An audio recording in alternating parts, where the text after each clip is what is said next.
والفرقان الحميد وأن المساجد لله فلا تدعوا مع الله أحدا وقال رسول الله صلى الله عليه وسلم المسجد بيت الله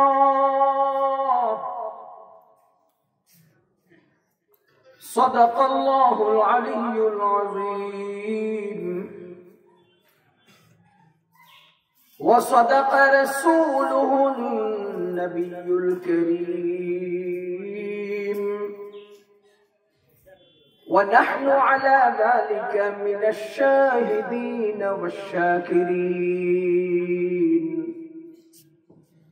والحمد لله رب العالمين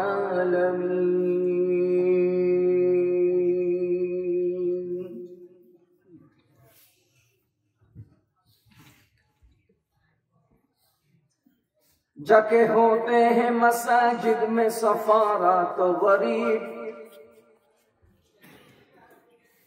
जाके होते हैं मसाजिद में सफारा तो गरीब ज़हमते रोजा जो करते हैं गवारा तो गरीब ज़हमते रोजा जो करते हैं गवारा तो गरीब नाम लेता है अगर कोई हमारा तो गरीब नाम लेता है अगर कोई हमारा तो गरीब पर्दा रखता है अगर कोई तुम्हारा तो गरीब पर्दा रखता है अगर कोई तुम्हारा तो गरीब उमरान शाय दौलत पे है गाफिल हमसे जिंदा है मिल्लत बैदा गुराबा के दम से जिंदा है मिल्लत बैदा गुराबा के दम से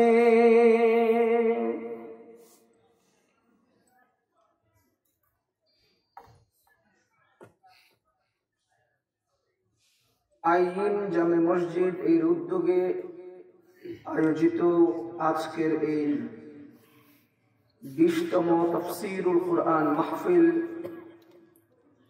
9 ডিসেম্বর 2020 এর সম্মানিত সভাপতি সাহেব আমাদের উস্তাদ তুল্য জামিয়া ইসলামিয়া হাফিজুল উলুম মাদ্রাসা ইসলামপুর এর সম্মানিত মুহতামিম সাহেব আল্লামা হাফিজ কারি খুরশিদ আলম সাহেব হাফিজাহুল্লাহ মুআজ্জাজ উলামায়ে কেরাম মুরব্বিয়ান ইজম যুবক ভাইরা ও বন্ধুরা বিভিন্ন এলাকা থেকে আগত সম্মানিত মুসলমান ভাইরা আজকের এই মাহফিল একটি জামে মসজিদের উদ্যোগে কাগজে লেখা আছে জামে মসজিদের উদ্যোগে আসলে তো মসজিদের উদ্যোগে না মসজিদ কর্তৃপক্ষের বা মসজিদ পরিচালক মণ্ডলীর উদ্যোগে মসজিদের তত্ত্বাবধানে যারা আছেন মসজিদের সাথে সম্পৃক্ত যারা আছেন তাদের উদ্যোগে আজকের এই মাহফিল এজন্য আমি আমার আজকের আলোচনার বিষয় ঠিক করেছি মসজিদ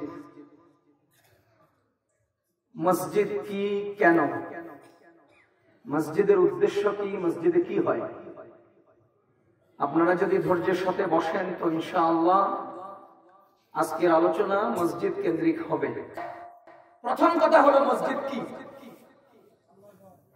উত্তর মসজিদ আল্লাহর ঘর বলেন মসজিদ আল্লাহর ঘর আমাদের নবীজি বলেন আল মসজিদু বাইতুল্লাহ মসজিদ আল্লাহর ঘর বলেন না মসজিদ কার ঘর আল্লাহ তাআলা বলেন ওয়া আন্নাল মাসাজিদা লিল্লাহ মসজিদ কার আল্লাহ মসজিদ কার আল্লাহ বুঝিয়া শুনিয়া বলিবেন মসজিদ কার আল্লাহ বুঝছেন নাকি না বুঝে বলতেছেন সুতরাং এর সাথে আরেকটা জবাব দিতে হবে মসজিদ কার আল্লাহ অধিকার সবার বলেন অধিকার, অধিকার, অধিকার। কোন এমপি সাহেব কাতার পূর্ণ হওয়ার পরে পিছন থেকে ডিঙ্গিয়ে সামনে আসার অধিকার নয়। কোন চেয়ারম্যান সাহেব কাতার পূর্ণ হওয়ার পরে মানুষ ডিঙ্গিয়ে সামনে আসার অধিকার কেন? মসজিদ কোন এমপির, মন্ত্রীর, সভাপতির, মুতাওয়াল্লির, ইমাম সাহেবের না। মসজিদ কারো না, মসজিদ কার? ওয়ান্নাল মাসাজিদা লিল্লাহ। মসজিদ কার? বলেন আমাদের সমাজে আজকে আছে কিনা এমন নেতা সাহেব তিনি আসা ব্যতীত নামাজ দাঁড়াবেন না? আছে না এরকম? তিনি আসা ব্যতীত ইকামত হবে না, কারণ ওই ইমাম সাহেবরা এই সাহেবের কাছে, নেতা সাহেবের কাছে দিয়ে বসে। মসজিদ কার? কোন নেতা সাহেবের ক্ষমতা মসজিদে চলবে না। বলেন কোন নেতা সাহেবের ক্ষমতা মসজিদে চলবে না। আল্লাহ সব ক্ষমতা আপনার, সব ক্ষমতা আল্লাহ। তো বলেন তো মসজিদ কার? মসজিদ কি? আল্লাহর ঘর। জোরে বলেন মসজিদ কি? ও মুসলমান, মসজিদ আল্লাহর ঘর। মসজিদের প্রতিটি জায়গা ইমাম সাহেব কি বলে, মুসল্লি সবার সমান অধিকার। মসজিদে যদি কেউ সম্মানী থাকে আমি বলবো ইমাম সাহেব সম্মানী আছে। মসজিদে সম্মানী লোক কি? আপনাদের মনে কষ্ট যায়? আজকে আমাদের সভাপতি সাহেব, সেক্রেটারি সাহেব বাড়িতে বোর ধাওয়ানি খাইয়া মসজিদে আইসা ফ্লোরের মধ্যে এমনি তাকায় আর কই, ওই ইমাম সাহেব দেন না বালু খাইছে ধাওয়ানি কোন করে কোন? আরে রিজিক ঝাড়ে কারো পড়ে এরকম সভাপতি আছে না? নাই? নিজের বাসায় আবর্জনার খবর নেয় না, মসজিদে এসে আছে না? নাই? সবচেয়ে সম্মানী এলাকার মধ্যে সবচেয়ে সম্মানী হলেন ইমাম সাহেব। কে? কেমনে বুঝলাম? আপনারা যত বড় নেতাই হন না কেন, আপনারা যে কাতারে দাঁড়ান ডানের বামে রিক্সাওয়ালাও দাঁড়াইতে পারে, ইমাম সাহেব যেখানে দাঁড়ায় পৃথিবীর কোন নেতা সেখানে দাঁড়াইতে পারে না। সুতরাং তিনি একাই একশো। ঠিক কিনা? ও মুসলমান আল্লাহর বান্দাগণ, যেখানে দাঁড়িয়ে আমরা ইমামতি করি সেই জায়গা হলো সবচেয়ে দামি, সবচেয়ে মুহাম্মদুর রাসূলুল্লাহ সাল্লাল্লাহু আলাইহি ওয়াসাল্লামকে আল্লাহ রাব্বুল আলামিন সকল মানুষের সামনে সম্মানী করার যে ঘটনা ঘটালেন দুনিয়াতে সেটা হলো ইমামতি। সেটা কি? আমি সহজে বললে বুঝবেন। আপনারা বলেন তো ইব্রাহিম আলাইহিস সালামের জামানায় সবচেয়ে সম্মানী কে ছিলেন? বলেন। হযরত আদম আলাইহিস সালামের জামানায় সবচেয়ে সম্মানী ছিলেন আদম আলাইহিস সালাম। হযরত নূহ আলাইহিস সালামের জামানায় সবচেয়ে সম্মানী ছিলেন নূহ আলাইহিস সালাম। হযরত ইব্রাহিম আলাইহিস সালামের জামানায় সবচেয়ে সম্মানী ছিলেন ইব্রাহিম আলাইহিস সালাম। মুসা আলাইহিস সালামের জামানায় সবচেয়ে সম্মানী ছিলেন মুসা আলাইহিস সালাম। ঈসা আলাইহিস সালামের জামানায় সবচেয়ে সম্মানী ছিলেন ঈসা আলাইহিস সালাম। ও মুসলমান, আর আমাদের নবীজি পৃথিবীর সূচনা থেকে শেষ পর্যন্ত সকল সম্মানীদের চেয়েও সম্মানী। আমার আল্লাহ রাব্বুল আলামিন সেই সম্মানের বহিঃপ্রকাশ কিভাবে ঘটালেন একবারের জন্য চিন্তা করে দেখেন। নবীজি যখন মেরাজে গেলেন বাইতুল মাকদাসে আল্লাহ তাআলা সকল নবীগণকে হাজির করলেন। ঠিক কিনা? ইব্রাহিম আলাইহিস সালাম সম্মানী কিনা? কোন জামানায়? নূহ আলাইহিস সালাম সম্মানী কিনা? কোন জামানায়? ঈসা আলাইহিস সালাম সম্মানী কিনা? কোন জামানায়? আরে মুসলমান, আমাদের আল্লাহ সকল সম্মানিত নবীগণের উপরেও আমাদের নবীজিকে সম্মান দেওয়ার জন্য মেরাজের ঘটনায় বাইতুল মাকদাসে সকল সম্মানিত নবীগণকে কাতারে দাঁড় করিয়ে আমাদের নবীজিকে তাদের উপরে সম্মানী বানিয়েছেন, তাদের ইমাম বানিয়ে। কি বুঝলেন আপনারা? কি বুঝলেন? পৃথিবীর বুকে সবচাইতে সম্মানের সর্বোচ্চ জায়গা হলো ইমামতির জায়গা। সর্বোচ্চ সম্মানের জায়গা। তা না হলে আমাদের নবীজিকে আল্লাহ অন্য কিছু দিয়ে নবীগণের সম্মান দেখাতে পারতেন বা সম্মান প্রকাশ করতে পারতেন, কিন্তু আল্লাহ তাআলা এই কথাটাই দুনিয়াকে দেখিয়ে দিয়েছেন যে সকল সম্মানিত নবীগণ পিছনের কাতারে, তাদের উপরে আরো সম্মান প্রদর্শনের জন্য আমাদের নবীজিকে তাদের ইমাম বানানো হয়েছে। কথা বুঝতেছেন নি আপনারা? ও মুসলমান, আজকে আমাদের ইমাম সাহেবদের প্রতি যে জুলুম অত্যাচার চলছে, মসজিদ তো আল্লাহর, সভাপতির না। কথা বুঝেন না? আমার মনে আছে 2010 কিংবা 11 সালের কথা, আমি কচুভের পুরান বাজার জামে মসজিদে তখন ইমামতি করতাম। একদিন মাগরিবের নামাজের আগে, রমজান মাস, ইফতার করে নামছি, দেরি হয়েছে। দেরি মানে ইফতার করতে কারণ কোনোদিন 2 মিনিট লাগে, কোনোদিন 3 মিনিট লাগে, হয় না এরকম? আমি নাইমা দেখি এক মুসল্লি মুয়াজ্জিন সাহেবের ধাক্কাইতে, হুজুর ইমাম সাহেব কই? দেরি হইতেছে, আপনি যান ইমামতি করে দেন, যান আপনি ইমামতি করে দেন। কারে ঠেলে? কারে? উনি এই মুয়াজ্জিন সাহেবের দিকে ঠেলতেছে, আমি আগে পেছন দিয়ে দাঁড়াচ্ছি, যারা এমনি করে দাঁড়াচ্ছি। বেটা আমার দিকে তাকায় দিয়ে যে হুজুর তো চলে আসছে। আমি বললাম যে আরেকজনকে ঠেলে দিলে, আমি ইমাম অনুমতি দিলাম, আপনি বলেন। আমি ইমাম, আপনাকে অনুমতি দিলাম, আপনি। আচ্ছা বলেন তো, আপনাদের এমন লোক আছেন কিনা যারা বাহাদুরি দেখায় কিন্তু খাড়া খাড়ায় দিলে ঠেঙে ঠেঙে বাড়ি গিয়ে কেটে গরু খবর হবে? আছে না? বেটা আসতে সাইডে গেছে, আমি ইমামতি করছি। নামাজ পড়াইয়া মুনাজাতের আগে দাঁড়াইছি। দাঁড়ায়া বললাম যে মুয়াজ্জিন সাহেব, আগামীকাল থেকে আমাদের মসজিদে প্রত্যেকটা টাইম 1 মিনিট পরে নামাজ হবে। 1:30 নামাজ, 1:31 হবে। টাইম তো আমরা ঠিক করি। 25 ঠিক করলে আপনারা 25 পড়তে বাধ্য, আমি 31 ঠিক করলে আপনারা 31 পড়তে বাধ্য। আগামীকাল থেকে প্রত্যেকটা নামাজের টাইম আজকে যেটা ছিল কালকে থেকে 1 মিনিট পরে হবে। আমি গনে 3 দিন 1 মিনিট পরে অনুমতি করছি। এরপরে ওনাদেরকে ওই দাঁড়ানোতে বললাম, দেখেন আপনারা খালি 1:30 বাজে গেছে আর পিছন দিকে তাকাইতে থাকেন, 2 সেকেন্ড 3 সেকেন্ড 5 সেকেন্ড, হুজুর কেন দেরি করছেন? আরে ড্রাইভারি তো আমার হাতে, ড্রাইভারি আমার হাতে। আমি 10 মিনিটের উপরে সময় লাগাই না। 4 রাকাত নামাজ পড়তে আমি 10 মিনিট লাগাই। এখন যদি আমি 1 মিনিট পরে আসি তো 9 মিনিটে নামাজ শেষ করবো। সব কারিগরি তো আমার হাতে। আপনারা যদি বাহাদুরি করেন বা কুডুর মুডুর করেন তো আমি এমন চাবি লাগাই দেব যে আপনারা কিছু করতেই পারবেন না। আমি উঠতেই যদি রুকুতে সুবহান রাব্বিয়াল আযীম 7 বার পড়ি, আপনি 3 বার পড়ে উঠতে পারবেন? আমি যদি 9 বার পড়ি, আপনার আব্বাই উঠতে পারবো? আরে মিয়া, আপনি আমার সঙ্গে বাহাদুরি করলে আমি প্রথম রাকাতে আগে 2 পৃষ্ঠা পড়তাম, পরে 1 পৃষ্ঠা পড়তাম ফজরের নামাজে। আজকে 6 পৃষ্ঠা প্রথম রাকাতে পড়বো, আমি কি করব? কোন বাহাদুরি এখানে চলবে? তাহলে এই ড্রাইভারই আমার হাতে। আপনি যত বড় নেতা হন আর খেতা হন, আপনার ওই জায়গায় মূলানোর সময় নাই। মূলানোর সময় নাই, কারণ এই জায়গা আল্লাহ দিয়েছেন। কে দিয়েছেন? কে দিয়েছেন? কে দিয়েছেন? আমি ইমাম। আপনাদের এই মসজিদের থেকে আমার ইমামতি চলে গেছে সুদের বিরুদ্ধে বলার কারণে, কারণ আপনাদের এলাকার সভাপতি সাহেব সুদের মহাজন। ওই সুদের ব্যাপারে কথা বললে ওই সুদখোর মাদুরের মনে কষ্ট যায়, ইমাম সাহেবের চাকরি চলে যায়। আল্লাহর কসম করে বলছি, তোমার টাকা আছে তুমি সভাপতি, তোমার ক্ষমতা আছে তুমি সভাপতি।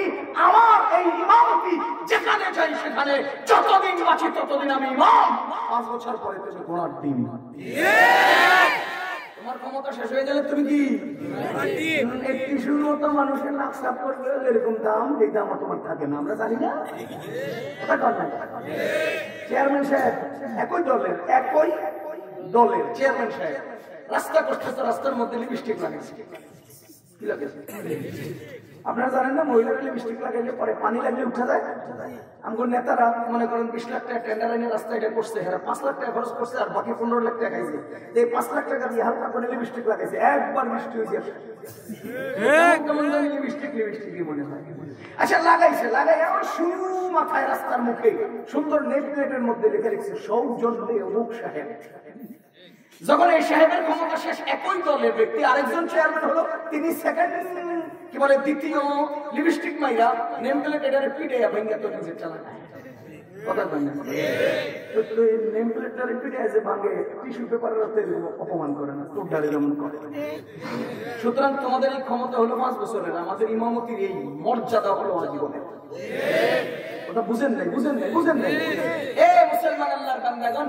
সুতরাং মসজিদ হলো কার অধিকার? সবার অধিকার আগে থাকবে। মনে করেন উদাহরণস্বরূপ নবীজি বলেছেন আল্লাহ প্রথম কাতারের মুসল্লিদেরকে মাফ করুন। সুবহানাল্লাহ। এক সাহাবী বলেন ইয়া রাসূলুল্লাহ দ্বিতীয় কাতারওয়ালার জন্য বলেন না। নবীজি আবার বললেন প্রথম কাতারের নামাজীদেরকে আল্লাহ মাফ করুন। সাহাবী আবার বললেন ইয়া রাসূলুল্লাহ দ্বিতীয় কাতারওয়ালাদের কথা। নবীজি বললেন আচ্ছা দ্বিতীয় কাতারওয়ালাদেরকেও। এরপরে হাদিসের কিতাবে আসছে মসজিদের প্রথম কাতারে কি ফজিলত যদি মানুষ জানতো তাহলে সামনের কাতারে দাঁড়ানোর জন্য মানুষ ঝগড়া শুরু করত। মানুষ হামাগুড়ি দিয়ে মসজিদের প্রথম কাতারে এসে উপস্থিত হওয়ার জন্য উপস্থিত হতো, প্রতিযোগিতা করত। এখন আপনি বলেন তো প্রথম কাতারে ফজিলত আছে না নাই? এই জাতীয় ফজিলতের মধ্যে ইস্তিওয়া লিকুল্লিন নাস, সবার হক সমান। রিকশাওয়ালা ফজিলতের জন্য সামনের কাতারে আসছে, এলাকার বড় পীর সাহেব হুজুর পরে আসছে। কোন রিকশাওয়ালার এতটুকু এই সুযোগ দেখানো যাবে না আমনে সামনে খারাপ হুজুর তো বুজুর্গ হইয়া অনেক কিছু হাসিল করে লেছে, আমনে খারাপ দিন না জায়গা। কারণ সামনের কাতারের ফজিলত আপনি হাসিল করার জন্য আগে আসছেন, বড় হুজুরের পাইয়া সামনে ফাটাই দিবেন, চলবে না। হুজুরের অনেক আছে, আপনার কম আছে, আপনি দিবেন না। কারণ কথা বুঝে নেই কারণ দেওয়া চলবে না, এটা আমার হক, আমি চাই, আমি গ্রহণ করার জন্য সামনে আসছি। সুতরাং সামনে আমি থাকবো, যে যত সামনে থাকবে তার ফজিলত তত বেশি হবে। সুতরাং কোন মুসল্লি কাউকে পিছন থেকে চেয়ারম্যান সাহেব আসছে একটু সামনে জায়গা নেই, নোট জায়গা নেই, যাতে হতে আগায়া আইনে লড়াই মে अगर वक्त नमाज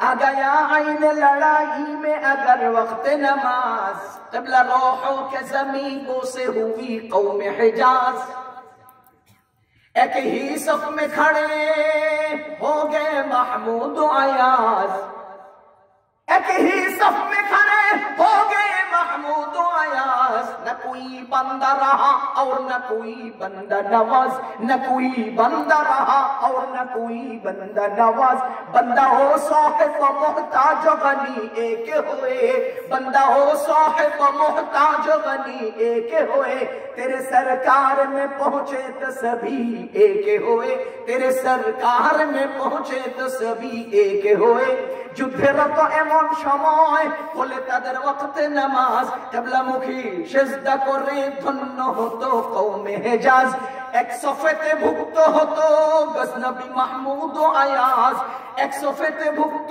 হতো গজনবী মাহমুদ আয়াজ ফরক नहीं থাকতো পাশে বান্দা কিংবা বান্দা নওয়াজ ফরক नहीं থাকতো পাশে বান্দা কিংবা বান্দা নওয়াজ আমির মনিব ধনী গরিব ফরক नहीं থাকতো পাশে সবাই তাদের এক হইতো আসতো যখন তোমার কাছে সবাই তাদের এক হইতো আসতো যখন তোমার কাছে এখানে কোন প্রকারের কাউকে প্রাধান্য দেওয়ার সুযোগ নাই যে আগে আসবে তার হক সবার যে আগে আসবে তার হক আগে কেন মসজিদ কা অধিকার মসজিদ কা অধিকার সুতরাং মুয়াজ্জিন সাহেব মুয়াজ্জিনের প্রয়োজনে ইমাম সাহেবের পিছনে একটা জায়নামাজে দাঁড়ানোর জায়গা বরাদ্দ রাখা যেতে পারে ফুকাহায়ে কেরাম এটার অনুমতি দিয়েছেন এই ছাড়া মুয়াজ্জিন সাহেবের ডানে এক জায়নামাজ সভাপতি সাহেবের জন্য বামে এক জায়নামাজ সেক্রেটারি সাহেবের জন্য তার ডান পাশে আরেক জায়নামাজ চেয়ারম্যান সাহেবের জন্য তার বাম পাশে আরেক জায়নামাজ অমুক এমডি সাহেবের জন্য চলবে না চলবে না চলবে না কারোর জন্য জায়নামাজ ঠিক করে মসজিদের কাতারে জায়গা রিজার্ভেশন করার অনুমতি ইসলামে নাই মসজিদে জায়গা রিজার্ভেশনের অনুমতি ইসলামে কেন মসজিদ কার অধিকার কথা বুঝতেছেন নি আপনারা ও মুসলমান মসজিদ কার এখানে সরকারের ক্ষমতা চলবে না এখানে চেয়ারম্যান সাহেবের ক্ষমতা চলবে না এখানে এমপি সাহেবের ক্ষমতা চলবে না এখানে মন্ত্রী সাহেবের ক্ষমতা চলবে না। আল্লাহর কসম, আজকে বাংলাদেশে যারা ক্ষমতায় আছেন, আপনাদের ক্ষমতা মসজিদের চৌহদ্দির বাহিরে, মসজিদের ভিতরে কোন ক্ষমতাশীলের ক্ষমতা চলবে না। ও মুসলমান, দিক থেকে বলেছি এই কথা। কিতাবের মধ্যে আসছে হযরতে আবু ইউসুফ রাহিমাহুল্লাহ, ইমাম আবু ইউসুফ কাদিউল কুদাত, হানাফি মাযহাবের দ্বিতীয় নম্বর ইমাম, আল্লাহু আকবার। তিনি যখন কাজিউল কুদাত ছিলেন, প্রধান বিচারপতি ছিলেন, তৎকালীন বাদশাহ তার বিবির সাথে রাত করে বলেছেন, তুমি আমার এলাকা ছেড়ে যাও, দেশ ছেড়ে চলে যাও, আমার দেশ থেকে বেরিয়ে যাও। যদি তুমি আমার দেশে রাত্রি যাপন করো তাহলে তুমি তালাক, তাহলে তুমি তালাক। ও মুসলমান, এই তালাককে বলে তালাকে তাতলিকুত তালাক, মুআল্লাক তালাক, ঝুলন্ত তালাক। মানে এই কাজ করিলে তুমি তালাক হইবা, না করিলে হইবা না। কথা বুঝতেছেন? সাধারণত দেখা যায় ঝগড়া ফাসাদ করার আগ পর্যন্ত একেবারে জিদ্দি হুস্তি, যখন তালাকটা মাইরা দেয়, যে বেড়া এতক্ষণ জিদ্দি হেঁটে যেতেছে, মারার সাথে সাথে এই বেড়া পানি হয়ে গেছে। হুজুর করে বাঁচান, হুজুর বাঁচান। বিয়ে হইতে কোন সময় কম লাগে, বিয়ে ভাঙতে সময় বেশি লাগে। বিয়ে হইতে একবার প্রস্তাব করলাম, অমুকের মেয়ে অমুককে বিয়ে দিলাম, তুমি একবার বললা কবুল, বিয়া কথা বল। আর তালাক দিবার সময় একবার মারলাম, তালাক শেষ। দুইবার মারলাম, তালাক শেষ। কয়বার মারতে হবে? তাহলে ওইবার সময় একবার করলে হয়ে যায়, ভাঙবার সময় 3 বার ভাঙ্গা লাগে। হ্যাঁ, অথচ তোমার ওইবার যেটা হেটাতে করতে আমরা 4 বছর সময় লাগছে। মাইয়া মিললে ওই পরিবেশ মিলে না, পরিবেশ মিললে মাইয়া মিলে না, কত আইটেমের চেষ্টা, কত দৌড়াদৌড়ি, কত মেহনত কইয়া মেয়েটা ঠিক করে তোর বিয়ে করাইলাম। হঠাৎ একবার কইলেই হয়ে যায় যেটা, হেটা করতে 4 বছর লাগছে। 3 বার কইলা যেটা ভাঙবার লাগে, হেটা করতে তুই 3 সেকেন্ড সময় নিবি না, কিনতে তোর তো পিটার দরকার। কথা বুঝেন নাই, বুঝেন নাই, বুঝেন নাই। কারণ রাগের মাথায় আজ পর্যন্ত কোন পোলায় রাগের মাথায় তার মারে তালাক হয় নাই। রাগের মাথা হয় না, কথা বল না। কোন ভাই তার বোনকে রাগের মাথায় তালাক কয়? ভাই বোনে ঝগড়া হয় না? তাহলে বউ আর জামাই ঝগড়া লাগলে তখন রাগের মাথায় তুমি তালাক কে কইলা? তার মানে তুমি বোনের তালাক দেওয়ান যায় বা তালাক দেওয়ান লাগে, এটা বুঝো। রাগ যতই থাক,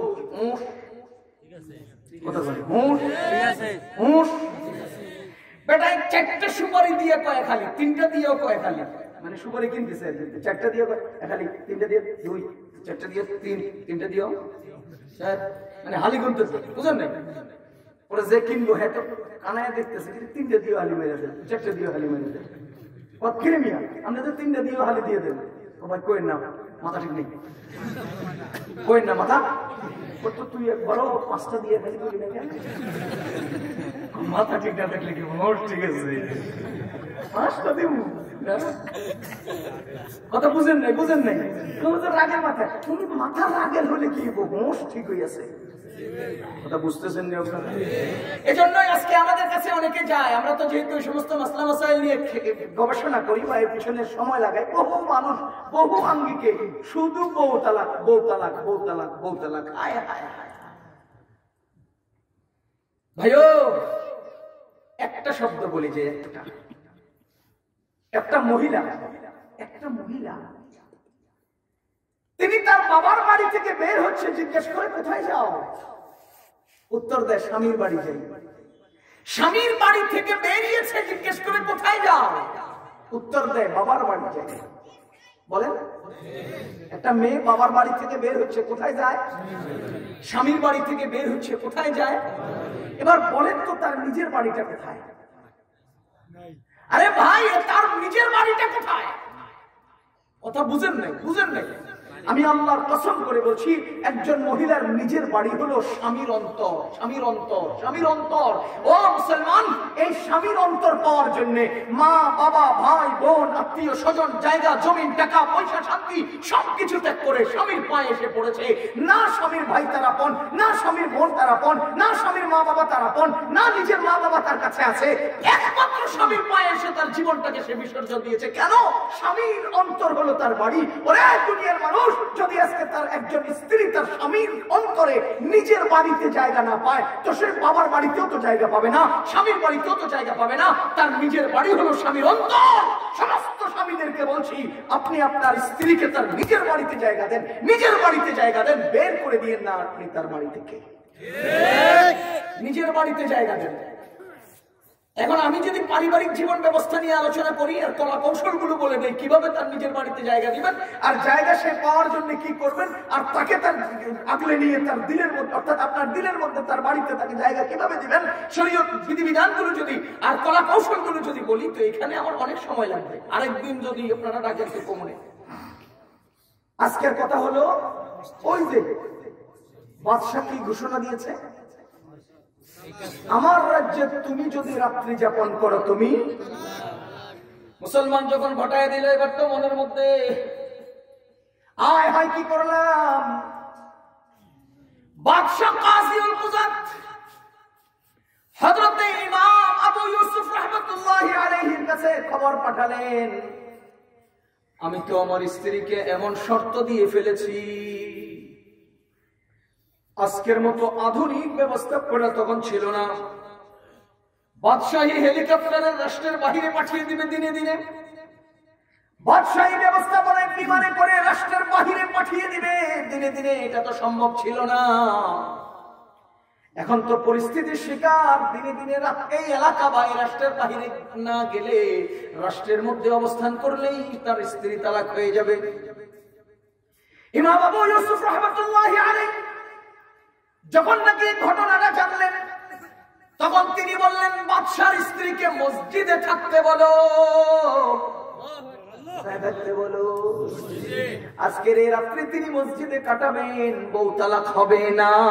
কেন? আল্লাহ বলেছেন, ওয়া আন্নাল মাসাজিদা লিল্লাহি, মসজিদ হলো আল্লাহর, বাদশার রাজত্বের অন্তর্ভুক্ত নয়। সুতরাং বাদশা শর্ত দিয়েছেন, আমার রাজত্বে তুমি রাত্রি কাটালে তুমি তালাক। যেহেতু মসজিদ বাদশার রাজত্বের অন্তর্ভুক্ত নয়, সেহেতু মসজিদে থাকবে, তালাক হবে না। ও মুসলমান, বলেন তো মসজিদ কার? কোন বাদশার বাদশাহীর অন্তর্ভুক্ত নয়, কোন রাজার রাজত্বের অন্তর্ভুক্ত নয়, কোন ক্ষমতাশীলের ক্ষমতার অন্তর্ভুক্ত নয়, কোন এমপি মন্ত্রী আর কোন প্রধানমন্ত্রীর অধীনে মসজিদ নয়। মসজিদ সম্পূর্ণ রাজ্যের বাহিরের অংশ। কথা বলেন ঠিক কিনা? এই জন্য অধিকার সবার, অধিকার। আপনি কি পারবেন? রিক্সাওয়ালা সর, আমি এমপি সাহেব, আমাকে সামনের কাতারে জায়গা পারবেন না? থাপড়াইয়া না দাঁত ফালায় তুমি কথা বলে মসজিদে কোন আরো জোরে বল, থাপড়াইয়া দাঁত ফালায় তুমি কোন? কোন ক্ষমতাশীল যদি মসজিদে এসে কোন রিক্সাওয়ালারে কয়, বেটা তুই রিক্সাওয়ালা পিছনে লগে লগে দিবেন কানের তলে দিয়ে। কারণ অধিকার, অধিকার। সুতরাং কোন ব্যক্তি কাতার পূর্ণ হওয়ার পরে জায়গা দেন, জায়গা দেন, সামনে আগাবেন, চলবে না। কথা বলেন, চলবে? এখানে ওলামায়ে কেরাম আছেন, ফিকহের মাসআলা মাসাইল গুলো দেখেন, গবেষণা করেন, তাদেরকে জিজ্ঞেস করেন, দেখবেন ফতোয়া এটাই আসবে। মসজিদ কার? আল্লাহর। এই মসজিদ আল্লাহর, অধিকার সবার। কথা ঠিক কিনা? এবার বলেন তো মসজিদে কি হয়? আচ্ছা, মসজিদ কবে থেকে শুরু হয়েছে? মসজিদ কবে থেকে শুরু হয়েছে? এই মাসআলার এই প্রশ্নের জবাব হলো, আল্লাহ রাব্বুল আলামিন পৃথিবী সৃষ্টির পরে মানুষ বানানোর আগে মসজিদ বানিয়েছে। মানুষ বানানোর আগে জোরে বলেন না, কি বানিয়েছে? ইন্না আউওয়ালা বাইতিন ওয়াদিআ লিন-নাস, ইন্না আউওয়ালা বাইতিন ওয়াদিআ লিন-নাস লাল্লাযী বিবাক্কাতা মুবারাকা, সর্বপ্রথম ঘর, পৃথিবীর জমিনে সর্বপ্রথম ঘর আল্লাহ ফেরেশতাদের মাধ্যমে মক্কার বাইতুল্লাহ তৈরি করেছে। ও ও মুসলমান, পৃথিবীর বুকে মানুষ তৈরির আগে কি তৈরি হয়েছে? মসজিদ। বলেন কি তৈরি হয়েছে? আল্লাহু আকবার। আপনারা বলেন তো ইজতেমা হয় কিনা বাংলাদেশে? ইজতেমা তৈরি হওয়ার পরে আমরা সবাই হাজির হওয়ার পরে টয়লেট বানাই, কথা কয় না? ইজতেমা শুরু হওয়ার পরে আমরা সবাই যাওয়ার পরে প্যান্ডেল বানাই, কথা বুঝেন নাই? তার মানে হলো আমাদের সেখানে যাওয়ার আগেই থাকার ব্যবস্থা, আমাদের সেখানে যাওয়ার আগেই পেশাব পায়খানার ব্যবস্থা, আমাদের সেখানে যাওয়ার আগেই অবস্থানের ব্যবস্থা, আমাদের সেখানে যাওয়ার আগেই মুকাব্বিরের যে জায়গা সেগুলো ঠিক করতে হবে, আমাদের সেখানে পৌঁছার আগেই ইমাম সাহেব দাঁড়িয়ে কোথায় নামাজ পড়বেন সেই জায়গা বানাতে হবে, আমাদের সেই ইজতেমার মাঠে যাওয়ার আগেই স্টেজ কোথায় হবে সেটা তৈরি করতে হবে। মানুষ জমায়েত হওয়ার পরে এটা তৈরি করা সম্ভব নয়। সুতরাং মুসলমান, আল্লাহ রাব্বুল আলামিন এই দুনিয়ার বুকে মানুষ তৈরি করবেন ইবাদতের জন্য, মানুষ বানাবেন ইবাদতের জন্য। ইন্নী জাইলুন ফিল আরদি খলিফা, আমি পৃথিবীর বুকে খলিফা তৈরি করব। ওমা খালাকতুল জিন্না ওয়াল ইনসা ইল্লা লিয়াবুদুন, মানুষ তৈরি করেছে একমাত্র আমার বান্দাগির জন্য, বান্দাগির জন্য। মুসলমান, এবার বলেন, মানুষগুলো বানাবো বান্দাগির জন্য, বানাইয়া পাঠাইয়া ঘর বানাবো না মানুষ বানানোর আগেই ইবাদতের জায়গা বানাতে হবে? এজন্য কর্মচারী, ড্রাইভার, আপনি গাড়ি কেনার আগে ড্রাইভার ঠিক করার কোনো যুক্তিকতা হয় না। ফ্যাক্টরি তৈরির আগে কর্মচারী তালাশ করে কর্মচারী ঠিক করার কোনো যুক্তিকতা হয় না। আগে ফ্যাক্টরি তৈরি করেন, পরে কর্মচারী আনেন, আগে গাড়ি কিনেন, তারপরে ড্রাইভার আনেন। কারণ কর্মচারী কর্মের ক্ষেত্র না থাকলে কর্ম করব কি দিয়া? আল্লাহ বানাইলেন আমাদেরকে ইবাদত নামক কর্ম করার জন্য, ইবাদতের জায়গা না থাকলে ইবাদত করবে কোথায়? এজন্য আল্লাহ আমাকে বানানোর আগে আমার ইবাদতের জায়গা বানিয়েছে। আল্লাহ আমাকে বানানোর আগে আমার ইবাদতের জায়গা বানিয়েছেন। কেন?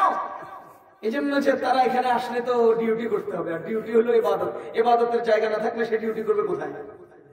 বুঝেন নাই? এজন্য আল্লাহ মানুষ বানানোর আগে কি বানিয়েছেন? মসজিদ বানিয়েছেন, মসজিদ বানিয়েছেন।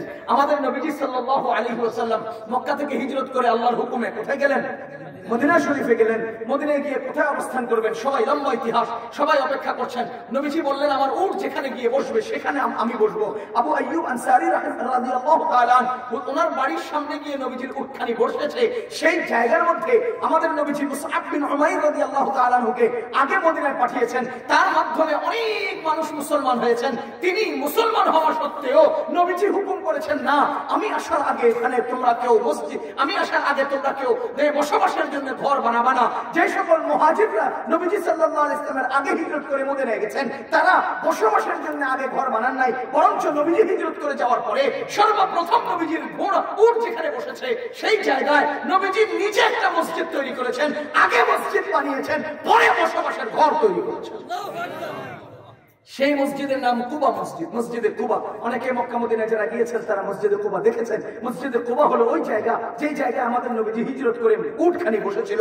আবু আইয়ুব আনসারী রাদিয়াল্লাহু তাআলা আনহুর বাসার সামনে, বাড়ির সামনে সেই জায়গাটার নাম হলো মসজিদে কুবা। আল্লাহু আকবার। তাহলে আমাদের নবীজি আগে নিজের ঘর বানিয়েছেন না আগে মসজিদ বানিয়েছেন? সুতরাং মুসলমান, আল্লাহ রাব্বুল আলামিন এই মসজিদ তৈরি করেছেন মানুষ তৈরির আগে।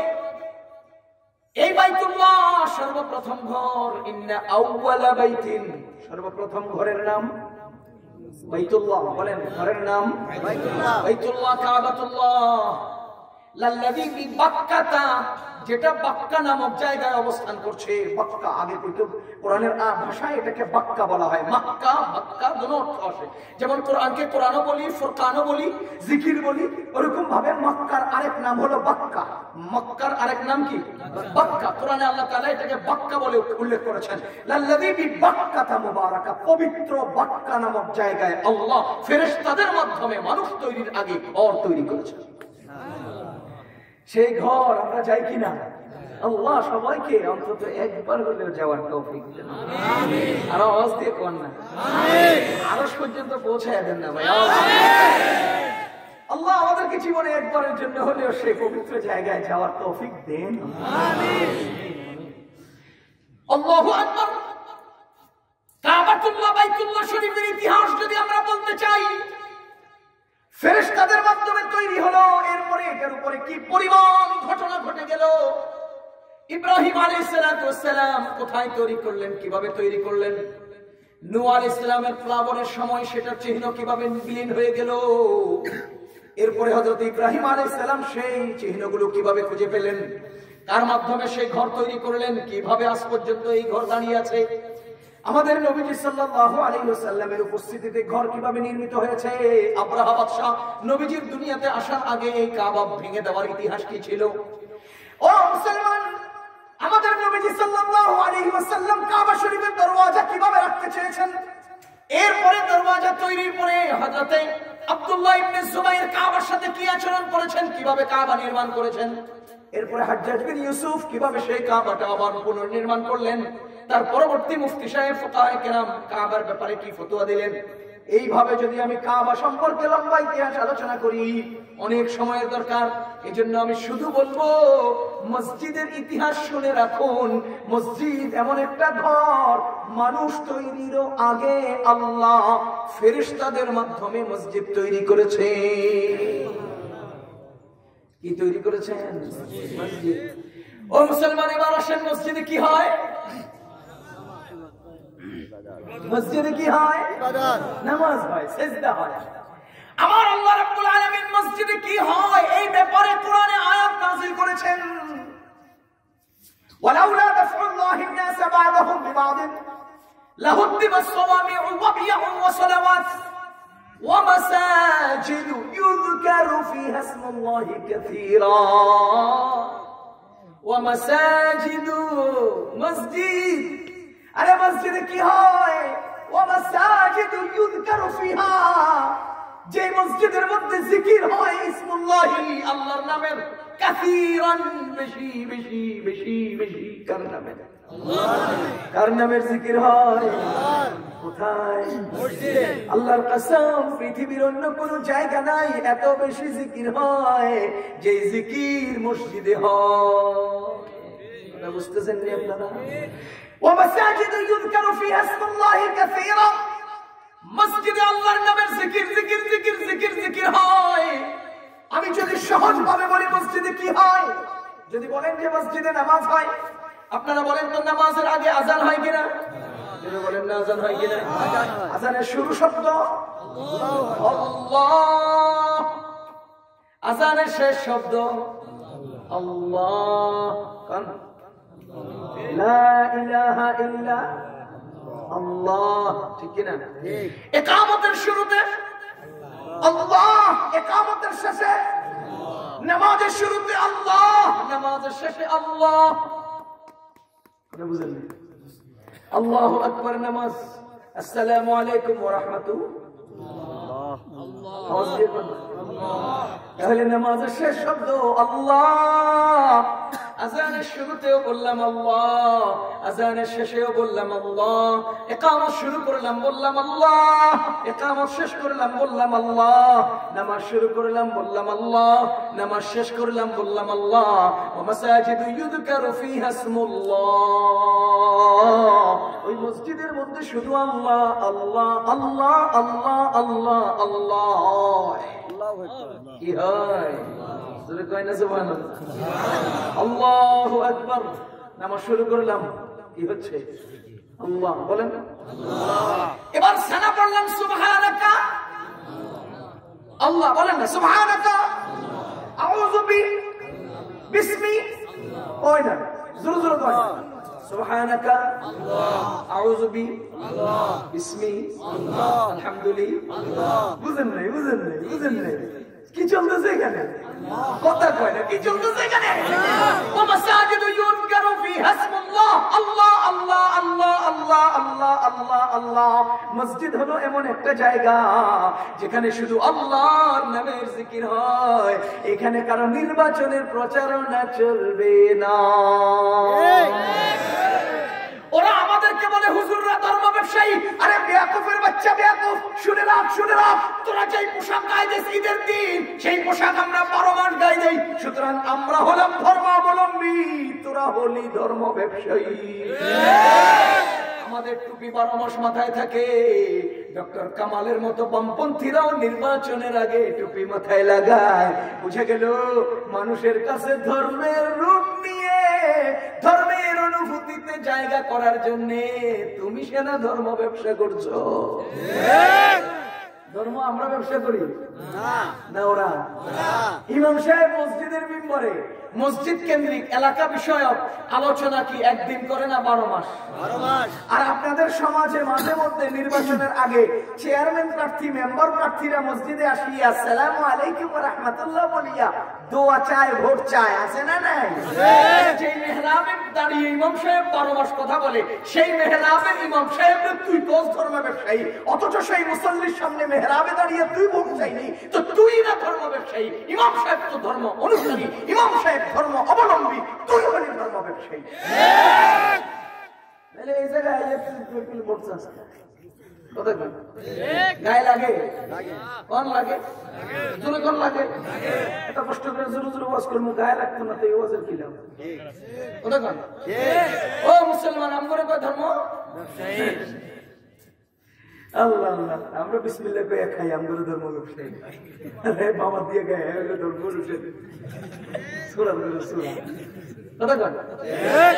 কি সুন্দর মতো আমাদেরকে তো ধর্মান্ধ। তুই কি? আমি ধর্মান্ধ হইলে তুই ধর্ম কানা, কানার ঘরের কানা। আল্লাহ হেফাজত করো আমার এই ক্ষুদ্র দেশটাকে, তুমি তোমার বৃহৎ হাত দিয়ে হেফাজত করো। আল্লাহ বিশ্ব মানচিত্রে আমাদের এই ছোট্ট দেশটাকে নিয়ে বিভিন্ন তামাশা চলছে, তুমি বড় হাত দিয়ে আমাদের এই ক্ষুদ্র দেশটাকে হেফাজত করো। এই দোয়া তো করতে পারি নাকি?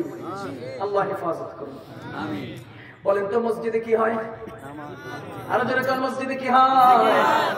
ও মুসলমান, মসজিদে আজকে জিকির হয়, মসজিদে নামাজ হয়, মসজিদে ইবাদত হয়, কিন্তু মজার বিষয় হলো মসজিদে গরিব লোকেরা বেশি আসে, বড় লোকের সময় নাই। আরে বাদাম ব্যাপারী সারাদিন গলার মধ্যে গামছা একটা দিয়ে একটা ছোট্ট একটা প্লেটের মধ্যে বাদাম বিক্রি করে, সে নামাজের টাইমে সুন্দর মতো এটা বাহিরে রাখিয়ে সুন্নত পড়ে, ফরজও পড়ে। আর বড় লোক সাহেব এয়ার কন্ডিশন প্রাইভেট কারে দাঁড়ায় থেকে নামাজের টাইমে মসজিদে দাঁড়িয়ে সে সুন্নত পড়ার সময় পায় না। একান্ত যদি কেউ দিনদারি নিয়ে পড়তে চায় তো কোন রকম ফরজটা হইয়া সালামটা ফিরিয়ে দেয় আবার দৌড়ে। কথা ঠিক? ও মুসলমান, আজকে মসজিদ আবাদ হচ্ছে তাদেরকে দিয়া, বেশিরভাগই একান্ত 2-4 জন দিনদার বড় লোক আল্লাহ তাআলা যদি কবুল করেন সেটা আল্লাহর বিশেষ মেহেরবানি। কিন্তু তুলনামূলক কৃষক, শ্রমিক, রিক্সাওয়ালা, বাদাম ব্যাপারী, গরিব গরিব লোকদের দ্বারাই মসজিদ আবাদ হয়। এজন্যই আল্লামা ইকবাল বলেছিলেন,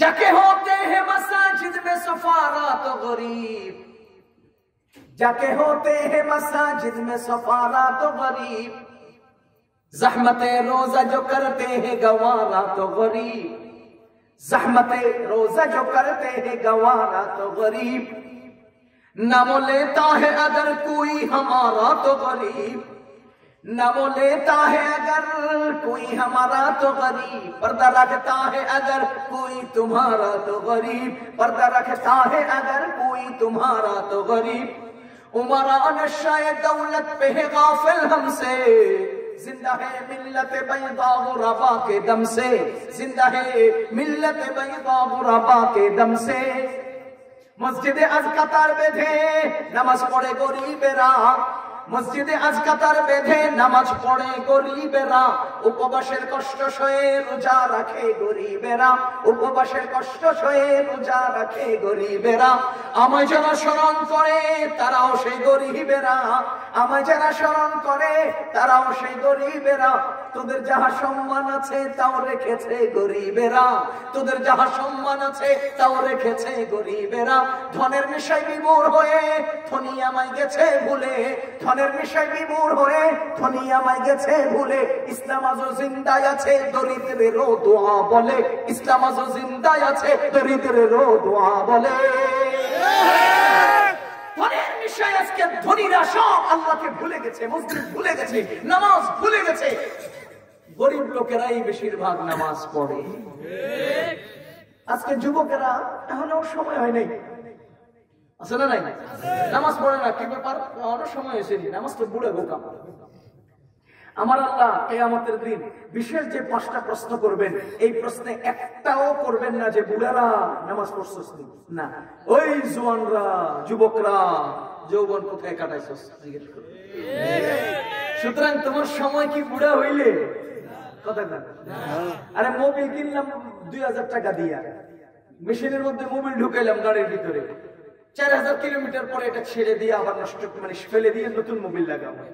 এখন তুমি কি করছো? 2000 কিলোমিটার না যাইতে মোবিলটা নষ্ট করছো, অথবা 1000 কিলোমিটার না যেতে মোবিলটা নষ্ট করছো, অথবা অহেতুক মোবিলটারে ঢেলে দিছো। বলেন তো এটা কাজে লাগছে না অপচয় হয়েছে? তো আমার আল্লাহ তোমার এই হাঁটুর জোড়ার মধ্যে মোবিল দেন নাই? না দেন নাই। হাতের জোড়ার মধ্যে মোবিল দেন নাই? ঘাড়ের এই জোড়াগুলোর মধ্যে মোবিল নাই? কোমরের মেরুদণ্ডের হাড্ডির ভিতরে মোবিল নাই?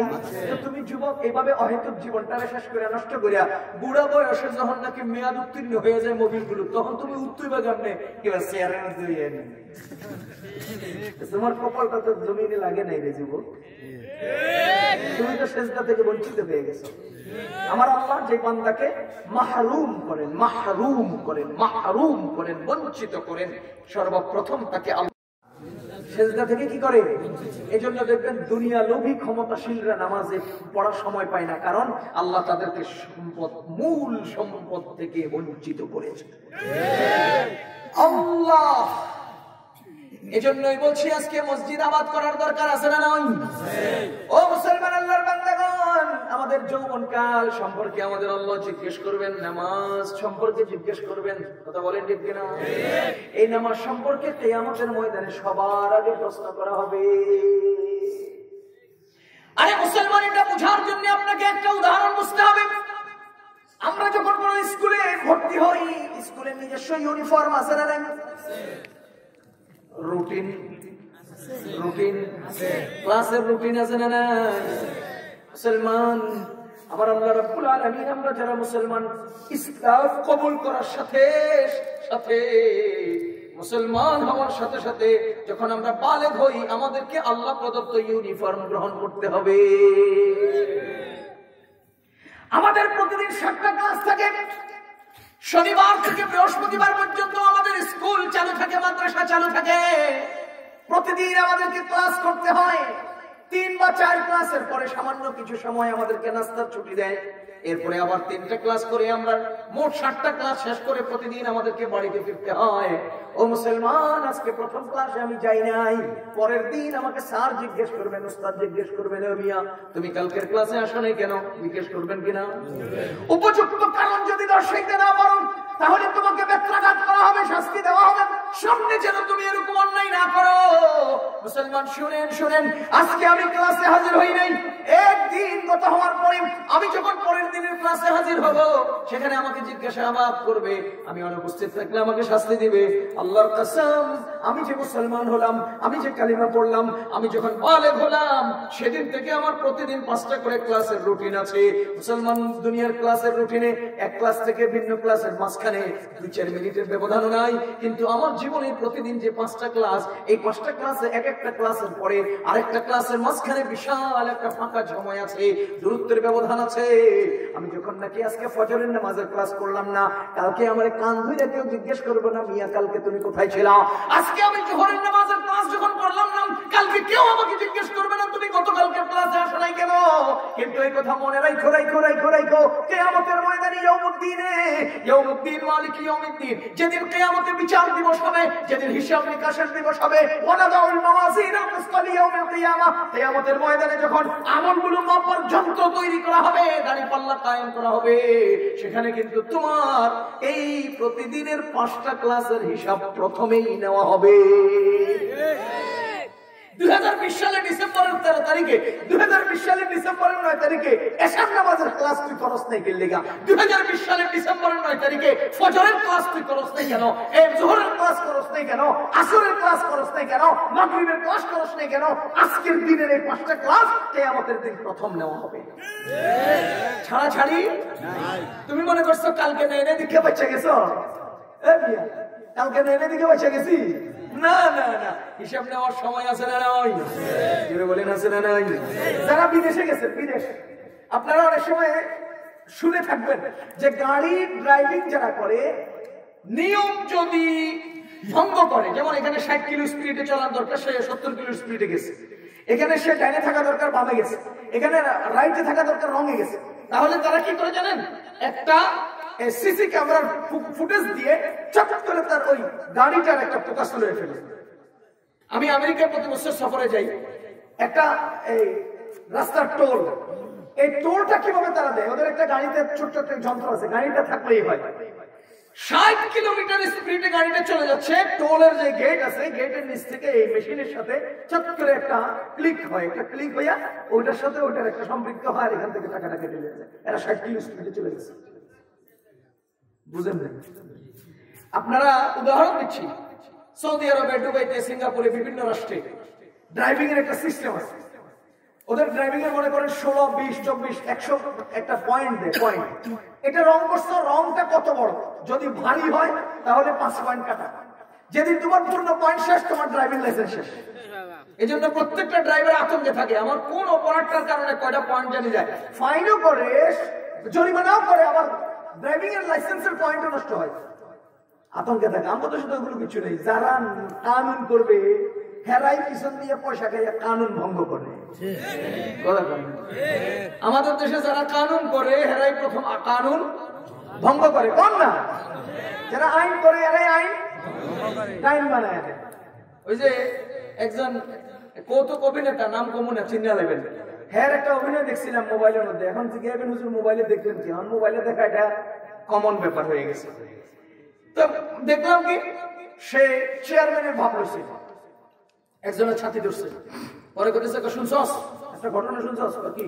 আমেরিকার বৈজ্ঞানিকরা গবেষণা কইরা একটা মেশিন বানাইছে, ইন্দুর ধরার মেশিনের মতো, চোর ধরার মেশিন। কিসের মেশিন? চোর ধরার মেশিন। আমেরিকায় যখন এটা বসাইছে, 1 মাসে 300 জন চোর ধরা পড়ছে। ইন্ডিয়াওয়ালারা দিল্লিতে যখন বসাইছে, 1 মাসে 600 চোর ধরা গেছে। সৌদি আরবে যখন এটা বসাইছে, 1 মাসে 3 জন চোর ধরা গেছে। কারণ সৌদি আরবে চোর ধরা খাইলে হাত কাটা যায়, ডরে কেউ চুরি। বাংলাদেশের লোকজন সব দিক থেকে চান্দা উঠাইয়া একটা মেশিন আমেরিকার গবেষকদের থেকে, বৈজ্ঞানিকদের থেকে কিনে আনছে। যেদিন গুলিস্তানের মোড়ে বিকাল বেলা মেশিন বসাইছে, সেদিন রাত্রে চোরে মেশিন সহ চুরি করে। সেদিন রাত্রে চোরে মেশিন সহ। আমাদের দেশে বঙ্গবন্ধু বলেছিলেন, সবাই পাইছে অনেক কিছুর খনি, আমি পাইছি। সুতরাং যদি বঙ্গবন্ধু সেই কথাটাকেই আমরা সামনে আনি আর বলি যে আমাদের দেশে ওই ট্রান্সমিটার চুরি হয়, আমার বুঝে আসে না মসজিদের ইমাম সাহেব ট্রান্সমিটার পর্যন্ত উঠবে কিভাবে, আর লাগাবে কিভাবে, খুলবে কিভাবে, সেই কামটা জানে। একজন কৃষক তিনি কিভাবে জানে, একজন ব্যবসায়ী তিনি কিভাবে জানে। ওহো, যেটাই লাগাইছে, হ্যাঁ ডিল করে লাগাইছে, 5 মিনিটের কারেন্ট গেছে আর এর মধ্যে নাই। কথা বুঝেন নাই? বুঝেন নাই? ঢাকা শহরে উল্টা রাস্তায় চললে উল্টা কাঁটায় চাক্কা ব্রাস্ট হয়ে যাবে, একটা আইন করছিল এবং একটা সিস্টেম মতো মেশিন লাগাইছিল। সর্বপ্রথম এক এমপি সাহেবের গাড়ি, মন্ত্রী সাহেবের, সর্বপ্রথম এক মন্ত্রী সাহেবের গাড়ি। তাহলে বুঝা গেল যারা আইন করে, হেরাই আইন প্রথম লঙ্ঘন। এটা বাংলাদেশ, এটা তো সব সম্ভব। কথা বুঝেন নাই? আশরাফ আলী থানভী রহমাতুল্লাহ একটা গল্প লিখছেন। কি লিখছেন বলবো? এক এলাকার নাম ছিল অন্যায় কোট। কি কোট? সেখানে আলু 1 কেজি 1 টাকা, গোশত 1 কেজি 1 টাকা, ঘি 1 কেজি 1 টাকা, হরেক মাল। এক বিশ্বায়ক গেছে ওখানে দিনের দাওয়াত দিতে। ঘিও 1 টাকা, দুধও 1 টাকা, চিনিও 1 টাকা, লবণও। হুজুর কয় না, এখানে তো আইনের কোনো ব্যবধান নাই, এখানে থাকলে তো বিপদ হইব, চল জায়গা। তো একজন মুড়িদে কি কয়, হুজুর এই বেটা মুড়িটা আসলে ঠিক না। হুজুর আপনি গেলে যান, কিন্তু আমি এখানে কিছুদিন খাইয়া দিয়ে একটু স্বাস্থ্যটা বানায় নেব। যদি বিপদে পড়স, বিপদ কি আর, আমি যে সচেতন আছি আল্লাহর রহমতে বিপদ হবে না। এবার সচেতন মানুষ বিপদ হবে না, খাইতে আছে 1 কেজি ঘি 1 টাকায়, 1 কেজি গরু গোশত 1 টাকায়, সবকিছু এত সস্তা মাল কে না খায়। ঘটনার চক্রে সেই এলাকায় চোরে চুরি করতে আসছে। শিং পুড়ে একজন চোর ভিতরে ঢুকছে, আরেকজন বাইরে। ভিতর থেকে মাল সাপ্লাই দিবে আর বাইরে নিয়ে যাবে। ভিতরে ঢুকার পরে ওয়ালটা পইরা ভিতরে চোরটা মরে গেছে। ওয়ালটা পইরা ভিতরে চোরটা। এবার বাইরের চোর অনেকক্ষণ অপেক্ষা করছে, রে কুদ্দুস, রে করিম, রে রহিম, মনে না। ঘটনা কি? ওয়াল পইরা বেটা চ্যাপ্টা। সরাসরি বাদশার কাছে আসি। বাদশাহ জাহাপানা, আপনার দেশের জাতীয় সম্পদ চোর, আপনার দেশের জাতীয় সম্পদ চোর। আমার জাতি ভাই অমুক বাড়িতে চুরি করতে গেছি, ওয়াল পড়ে মারা গেছে সে, আমি এটা ফাঁসি চাই, বিচার চাই। কি মারা গেছে? সরকারের কাছে কি অভিযোগ? আপনার দেশের জাতীয় সম্পদ বলেন, আপনার দেশের বাদশা চোখ বড় করে তোমরা আবার জাতীয় সম্পদ কেমন? আরে আপনি বুঝলেন না, আপনার দেশের সমস্ত উন্নতির, সমস্ত উৎপাদনের চাবিকাঠি হলাম আমরা। যদি আমরা চুরি না করতাম তো তালা ফ্যাক্টরি তৈরি হতো না, চুরি না করলে বাক্সা ফ্যাক্টরি হতো না, চুরি না করলে আলমারি তৈরি হতো না, চুরি না করলে দরজা লাগাতো না, চুরি না করলে জানালা লাগাতো না, চুরি না করলে এত সব আয়োজনের ব্যবস্থা থাকতো না, চুরি না করলে পাহারাদার থাকতো না, পাহারাদার না থাকলে সে সমস্ত দারোয়ানদের বেতন করে পেতেন, তালা ফ্যাক্টরির কর্মচারীরা খেতে করতে গা, তালা ফ্যাক্টরির মালিকের খেতে করতে গা। তাহলে বুঝে গেল আমরা চোররা চুরি করার কারণে বহু উৎপাদন হয়, বহু উন্নতি হয়। আপনার দেশের জাতীয় সম্পদ তো আমরা। ওটা বুঝেন নাই? আজকের বাংলাদেশের জাতীয় সম্পদ এটা কি? এবার বাদশাহ বুঝে তো সব কথা তো ঠিক, অঙ্কটা ঠিকই আছে। বাড়ির মালিককে ধরে নিয়ে কালকে তার ফাঁসি। বাড়ির মালিককে আনছে নিয়ে, তুমি ওয়াল কেন নরম করলা? তোমার ওয়াল নরম হয়েছে, এরপরে আমার দেশের জাতীয় সম্পদ চোর মারা গেছে, তোমার কালকে ফাঁসি। এবার বাড়ির মালিক না, আমার কোনো দোষ নাই, আমি এক কন্ট্রাক্টরের দিছিলাম এই কন্ট্রাক্ট করে দেওয়ার জন্য। হ্যাঁ, কি লিখে 2 নম্বর ইট দিয়ে করছে, এটা আমার কি কথা বলছি? দোষ তো কন্ট্রাক্টরের, কন্ট্রাক্টরের। আমিয়া তুমি 2 নম্বর ইট দিয়ে কেন ঘর বানাইছো? ঘর তুমি 2 নম্বর ইট দিয়ে বানাইছো, ওয়াল নরম হয়েছে, আমার দেশের জাতীয় সম্পদ চোর করে মারা গেছে। সব অন্যায়ের মূলে তুমি, সব অন্যায়ের মূলে তোমার কালকে ফাঁসি। হ্যাঁ, মাপ চাই করতেছে যাবো না, আমি তো এক ইট খোলা থেকে মানে ব্রিকফিল্ড থেকে ইট আনলাম, তো তাদের কাছ থেকে আমি 1 নম্বর ইট চাইছি, কিন্তু তাদের পুরো ফ্যাক্টরিতে 1 নম্বর ইট নেই, আমি কি করি? হেরা 2 নম্বর ইট বানাইছে ব্রিকফিল্ডের মালিকের নিয়ে। এই তুমি 2 নম্বর ইট কেন বানাইছো? যাবো না, আপনার ওই উজির ঘোড়াতে উঠে এমন জোরে ঘোড়া চালাইছে, আমগো কর্মচারীরা পানি ঢালতে বেশি ঢাল ঢালাইছে, কাই নরম হয়েছে, ইট 2 নম্বর ইট। এই উজিরে নিয়ে, এই বেটা তুই এত জোরে জোরে গাড়ি চালাইছিস, ঘোড়া চালাইছিস, পানি বেশি পড়ছে, কাই নরম হয়েছে, ইট 2 নম্বর হয়েছে, ওয়াল নরম হয়েছে, আমার দেশের জাতীয় সম্পদ চোর মারা গেছে, সুতরাং তোর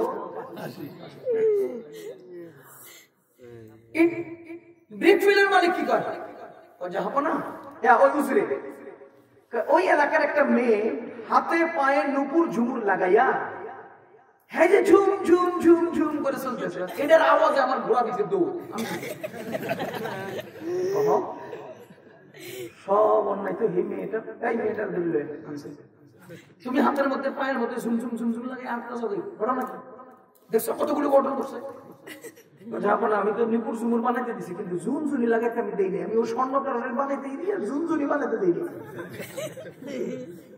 কথা তো ঠিক লয়া তো এই স্বর্ণকারের আনছে।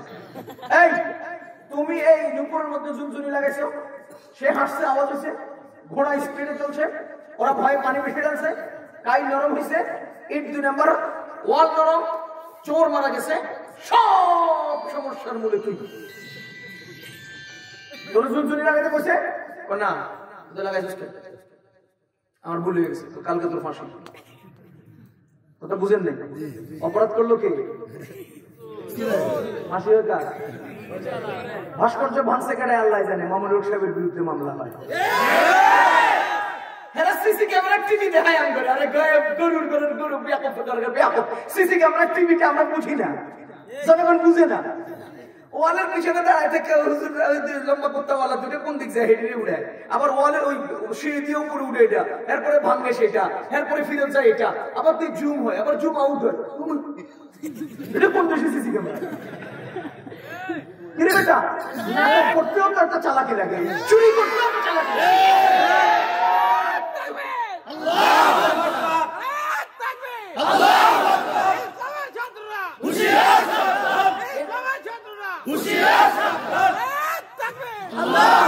এই নাটক বানাইছে যারা, এরা কাঁচামাল কাঁচামাল কাঁচামাল, পাকা না।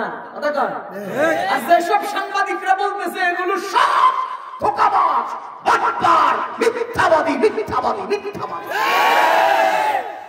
আমি আর প্রশ্ন, যেখানে সিসি ক্যামেরা অন্তত 5টা লাগছে, ওরা আইতেছে এক সিসি ক্যামেরা, উঠতেছে আরেক সিসি ক্যামেরা, ভাঙতেছে আরেক সিসি ক্যামেরা, যাইতেছে আরেক সিসি ক্যামেরা, তাহলে কটা লাগছে? যদি বলেন যে 5টা সিসি ক্যামেরার মাধ্যমে আমরা এটাকে ধারণ করছি, না হলে 5 জায়গার শুট আপনি পাইলেন কোথায়? কথা বুঝেন নাই। আমার প্রশ্ন হলো, যেখানে 5টা সিসি ক্যামেরা থাকবে একটা ঘটনাকে রক্ষা করার জন্য বা উদ্ধার করার জন্য, সেই জায়গায় একটা দারোয়ানও থাকে না? সেই জায়গায় একটা দারোয়ানও থাকে না? আশপাশে একটা মানুষও থাকে না? তাহলে তবু দারোয়ানটি গেল কোথায়?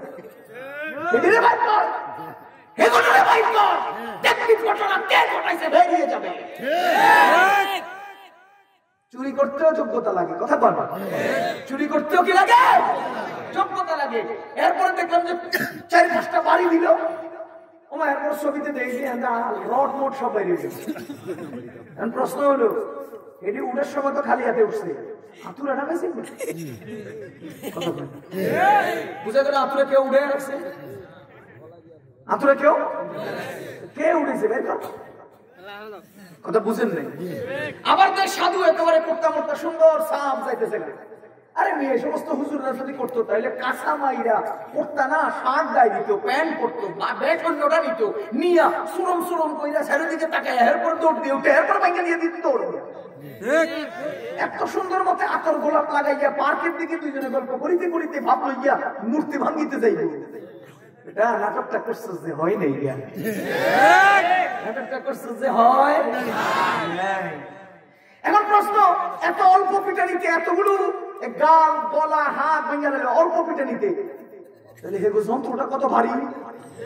যদি কোন না যন্ত্র এত ভারী না, তাহলে তোরা বানাইছিস কত নরম। কয়টা বাজার করে কয়টা লাগাইয়া কতগুলো খাইছিস? লাগাইয়া বাকি কি করছো? এত নরম করে দিলে বানাইছো, এক বাড়িতে পুরোটা ভেঙে যায়, এত নরম করে দিলে বানাইছো। কতক্ষণ এখন ভাঙলো কে? মামলা হয় তার বিরুদ্ধে। কতক্ষণ? ও মুসলমান আল্লাহর বান্দাগণ, ওই জুনজুনি যে লাগাইছে স্বর্ণকার, সে কোন প্রকারের উত্তর আর দিতে পারলো না। বাদশা কয় তোর ফাঁসি হবে কালকে। এবার ফাঁসির কাজটা তো অর্ডার দিয়ে বানানো, তৈরি করা। এখন বেডার মাথা এত ছোট যে ওটার মধ্যে লাগায় যখন কাঠটা নামায় দেয় উঠ করে নিচে বলে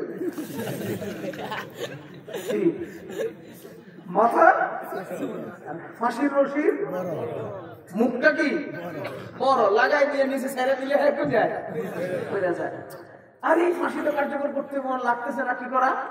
বাদশাহ কয় যার গলায় লাগে হেরে লইয়া ঘুরতে ঘুরতে ঘুরতে ঘুরতে যাইয়া ওই যে মুড়ি 1 টাকা দিয়ে ঘি খাইয়া মনে হয়েছে হের গলার মধ্যে। চল ভাই, কই কই কই যেতাম, কই যেতাম মানে তোর ফাঁসি হইব। কি লেখা ফাঁসি হইব? তোর গলায় লাগলো কে? তোর নামে মামলা হবে, তোর নামে তোর জেল হবে, তোর জুলুম হবে, তোর বিরুদ্ধে সংবাদ সম্মেলন হবে, তোর বিরুদ্ধে এইসব মিডিয়ার মিথ্যা প্রচারণা চালাবে। কেন? তুই হুজুর হলি কে? তুই আলেম হলি কে? তোর গলায় লাগলো কে? বুঝেন নাই, বুঝেন নাই। কিলি ভাই আমার নিয়ে যাস কই? কালকে তোর ফাঁসি কিনলি গিয়া, তোর গলায় লাগলো কে? আল্লাহু আকবার কাবীরা।